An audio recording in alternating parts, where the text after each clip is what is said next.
അസ്സലാമു അലൈക്കും വറഹ്മത്തുള്ളാഹി വബറകാതുഹു. നമ്മെ സംബന്ധിച്ചിടത്തോളം ഓരോ ജീവനും വിലപ്പെട്ടതാണ്. ഏതെങ്കിലും ഒരു മനുഷ്യനെ ജീവിതത്തിലേക്ക് കൊണ്ടുവരാൻ സാധിച്ചുവെങ്കിൽ ഈ ദുഃഖത്തിനിടയിൽ വലിയൊരു ആശ്വാസമാണ്, വലിയൊരു പുഞ്ചിരിയാണ് നമുക്ക് സമ്മാനിക്കാൻ വേണ്ടി പോകുന്നത്. കേരളത്തെ സംബന്ധിച്ചിടത്തോളം എല്ലാവരും സങ്കടത്തിലാണ്. കേരളമൊട്ടാകെ വയനാട്ടിലേക്ക് ഉറ്റുനോക്കുകയാണ്, ആകാംക്ഷയോടെ, അതിലേറെ ദുഃഖത്തോടെ. ജൂലൈ 30-ാം തീയതി നാം ഉറക്കത്തിൽ നിന്ന് ഉണരുന്നത് നടുക്കമുള്ള വാർത്ത കേട്ടുകൊണ്ടാണ്. വയനാട്ടിൽ ഉരുൾപൊട്ടിയിരിക്കുന്നു എന്ന വാർത്തയാണ് നമ്മെ ഉറക്കിൽ നിന്ന് വരവേറ്റത്. ആ സമയത്ത് വയനാട്ടിലെ ഉരുൾപൊട്ടലിന്റെ വ്യാപ്തി എത്രത്തോളം ഉണ്ടെന്ന് നമുക്കറിയുമായിരുന്നില്ല.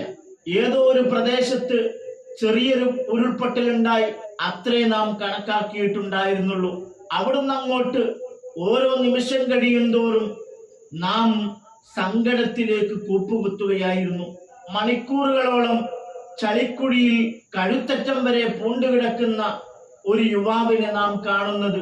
തുടക്കത്തിൽ നാം എല്ലാവരും പറഞ്ഞു, ഒരു കയറിട്ട് കൊടുത്താൽ പോരെ, പെട്ടെന്ന് അദ്ദേഹത്തെ രക്ഷപ്പെടുത്താമല്ലോ.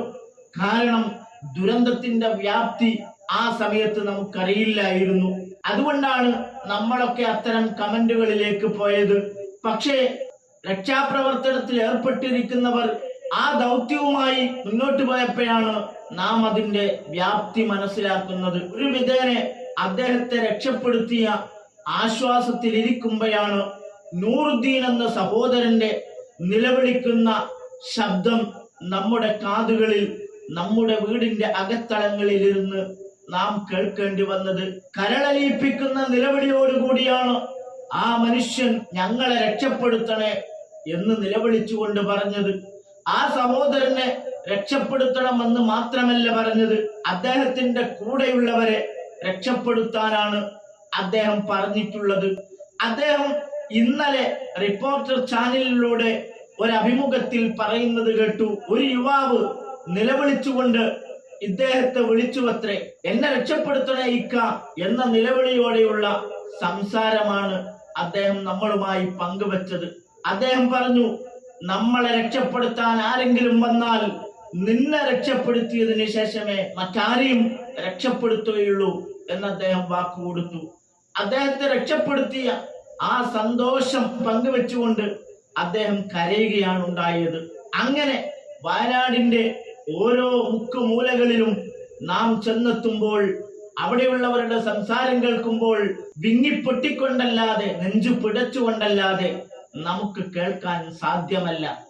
ആ ഒരു സമയത്താണ് തെല്ലൊരാശ്വാസവുമായി ഒരു വാർത്ത വരുന്നത്. ഒരു കലുങ്കിനുള്ളിൽ ജീവന്റെ തുടിപ്പുള്ളതായി സിഗ്നൽ ലഭിച്ചിരിക്കുന്നു. മണിക്കൂറുകളോളം രക്ഷാപ്രവർത്തകർ ജീവന്റെ തുടിപ്പെന്താണെന്ന് കണ്ടുപിടിക്കാൻ വേണ്ടി ശ്രമിച്ചു. ഈ ഒരവസരത്തിൽ കേരളത്തിന്റെ ഒത്തൊരുമയെ ഓർമ്മിക്കാതിരിക്കാൻ വയ്യ.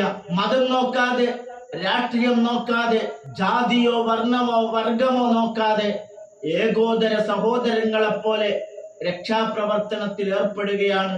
ഈ ഒരു സമയത്താണ് കേരളത്തിന്റെ മഹിമ നാം മനസ്സിലാക്കുന്നത്. ഇത് ഭാവിയിൽ അങ്ങോട്ടും നഷ്ടപ്പെട്ടു പോകാതിരിക്കാൻ നാം ഓരോരുത്തരും പ്രതിജ്ഞാബദ്ധരാണ്. അതിനായി നാം പ്രാർത്ഥിക്കേണ്ടതുണ്ട്. വയനാടിന്റെ മക്കളെ രക്ഷപ്പെടുത്താൻ രക്ഷാപ്രവർത്തനത്തിൽ ഏർപ്പെട്ട മുഴുവൻ രക്ഷാപ്രവർത്തകർക്കും 1000 നന്ദി അറിയിക്കുകയാണ്. ഈ രക്ഷാപ്രവർത്തനങ്ങളൊക്കെ നിഷ്ഫലമാകുന്ന രൂപത്തിലാണ് ഇന്ന് വൈകിട്ട് ഒരു വാർത്ത നമ്മുടെ കാതുകളിലേക്ക് മുഴങ്ങുന്നത്. നേരം വെളുത്തത് മുതൽ വൈകിട്ട് വരെ വെള്ളം കോരിയിട്ട് വൈകിട്ടായപ്പോൾ കലമുടിച്ചു എന്ന് പറഞ്ഞതുപോലെ ഒരു കലുങ്കിനുള്ളിൽ ജീവന്റെ തുടിപ്പുള്ളതായി സിഗ്നൽ ലഭിക്കുകയും അവിടെ പരിശോധന നടത്തുകയും 6 മണിയായപ്പോൾ ആ പരിശോധന നിർത്തിവെച്ചുകൊണ്ട് ഉദ്യോഗസ്ഥന്മാരും സേനാംഗങ്ങളും രക്ഷാപ്രവർത്തകരുമൊക്കെ അവിടെ നിന്ന് പോരുകയാണെന്നറിഞ്ഞപ്പോൾ വല്ലാത്ത പ്രയാസം തോന്നി. മനസ്സ് വല്ലാതെ വിങ്ങിപ്പോയി. ഏകദേശം 300 ചില്ലാനം വരുന്ന നമ്മുടെ സഹോദരങ്ങൾ നമ്മെ വിട്ടുപിരിഞ്ഞ ദുഃഖത്തിൽ നിന്ന് സന്തോഷിക്കാൻ ചെറിയൊരു കച്ചിത്തുരുമ്പ് കിട്ടിയപ്പോൾ ആ കച്ചിത്തുരുമ്പ് പൂർത്തീകരിക്കാതെ അവിടെ അവസാനിപ്പിച്ചുകൊണ്ട് തിരിച്ചു വരുന്നു എന്ന വാർത്ത നെഞ്ചു നുറുങ്ങിക്കൊണ്ടല്ലാതെ നമുക്ക് കേൾക്കാൻ കഴിഞ്ഞില്ല. ആരുടെ നിർബന്ധ പ്രകാരമായിരുന്നു അങ്ങനെ ഒരു നിർദ്ദേശം എന്ന് മനസ്സിലാകുന്നില്ല. ഓരോ ജീവനും വിലപ്പെട്ടതാണ്. അതുകൊണ്ട് തന്നെ സിഗ്നലിലൂടെ ശ്വാസത്തിന്റെ സാന്നിധ്യം ലഭിച്ചത് ആരാണെന്നറിയേണ്ടതുണ്ട്, അത് സ്ഥിരീകരിക്കേണ്ടതുണ്ട്. അതുകൊണ്ട് എത്ര പാതിരാ നേരമായാലും ഇനി നേരം വെളുക്കേണ്ടി വന്നാലും രക്ഷാപ്രവർത്തകർ ആ ദൗത്യവുമായി മുന്നോട്ടു പോകേണ്ടതാണ്. പരിശോധനകൾ തുടരേണ്ടതാണ്. അത് അവസാനിപ്പിക്കാൻ ആരാണ് നിർദ്ദേശം നൽകിയത്? അതിന്റെ ചർച്ചകൾ വരും ദിവസങ്ങളിൽ ഉണ്ടാകുമെന്ന് നമുക്ക് പ്രതീക്ഷിക്കാം. ഉണ്ടാവേണ്ടതുണ്ട്. ആ ജീവന്റെ തുടിപ്പ് ഒരു തവളയായാലും പാമ്പായാലും മറ്റു വല്ല മൃഗങ്ങളായാലും അത് സ്ഥിരീകരിക്കൽ നിർബന്ധമാണ്. കാരണം അത് മൃഗങ്ങളാണോ മറ്റു ചെറിയ ജീവികളാണോ അല്ല മനുഷ്യന്റേത് തന്നെയാണോ എന്ന് ഉറപ്പിച്ചു പറയാൻ ഉദ്യോഗസ്ഥന്മാർക്ക് പോലും സാധിക്കാത്തൊരു ഘട്ടത്തിൽ അതെന്താണെന്ന് അറിയൽ നിർബന്ധമാണ്.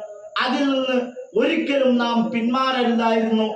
ഒരു നിമിഷത്തേക്കെങ്കിലും ആ പിന്മാറ്റം നമ്മെ വല്ലാതെ അലോസരപ്പെടുത്തി. ഒടുവിൽ ആ ദൗത്യം തുടരണം, അത് അവസാനിപ്പിക്കാൻ പാടില്ല. അതിനു വേണ്ടിയുള്ള എല്ലാ സജ്ജീകരണങ്ങളും അവിടെ ചെയ്യേണ്ടതുണ്ട്. ഓരോ ജീവനും വിലപ്പെട്ടതാണെന്ന മുഖ്യമന്ത്രിയുടെ ഓഫീസിൽ നിന്ന് നിർദ്ദേശം വന്നതോടുകൂടിയാണ് നമുക്കൊക്കെ ആശ്വാസമായത്.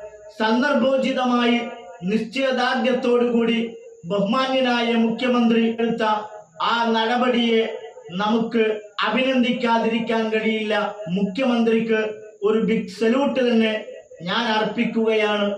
ഒരു ജീവന്റെ സാന്നിധ്യമുള്ളതായി ബോധ്യപ്പെട്ടിട്ടും മുഖ്യമന്ത്രിയുടെ ഓഫീസിൽ നിന്ന് നിർദ്ദേശം വരേണ്ട ഒരവസ്ഥയെത്തിയതിൽ വല്ലാത്ത ഖേദമുണ്ട്. ആ പരിശോധന നടത്തിയിട്ട് അതൊരു ചെറിയ തവളയാണെങ്കിൽ പോലും നാം നിരാശപ്പെടരുത്. അഥവാ അതൊരു മനുഷ്യനാണെങ്കിൽ നാളെ നേരം പുലരുമ്പോൾ അവിടെ വീണ്ടും പരിശോധന നടത്തി ആ ജീവന്റെ തുടിപ്പ് അനുഭവപ്പെട്ടത് മനുഷ്യൻ തന്നെയായിരുന്നു എന്ന് നമുക്ക് മനസ്സിലായാൽ കേരളത്തിന്റെ ഏറ്റവും വലിയ മുറിവായിരിക്കും അതെന്ന കാര്യത്തിൽ സംശയമില്ല. ഇതുവരെ നാം ചെയ്ത എല്ലാ പ്രവർത്തനങ്ങളും അതോടുകൂടി നിഷ്ഫലമാകുമായിരുന്നു. ആർക്കാണ് ഇത്ര തിടുക്കപ്പെട്ട് ആ ദൗത്യത്തിൽ നിന്ന് ആ പരിശോധന അവസാനിപ്പിക്കാൻ നിർബന്ധമുണ്ടായിരുന്നത്? പരിശോധിക്കേണ്ടതാണ്. ഏതായാലും മുഖ്യമന്ത്രി ഇടപെട്ടുകൊണ്ട് ദൗത്യം തുടരാൻ ആവശ്യമായ നിർദ്ദേശം നൽകിയത് വളരെയേറെ സ്വാഗതാർഹമാണ്. വസ്സലാമു അലൈക്കും വറഹ്മത്തുള്ളാഹി.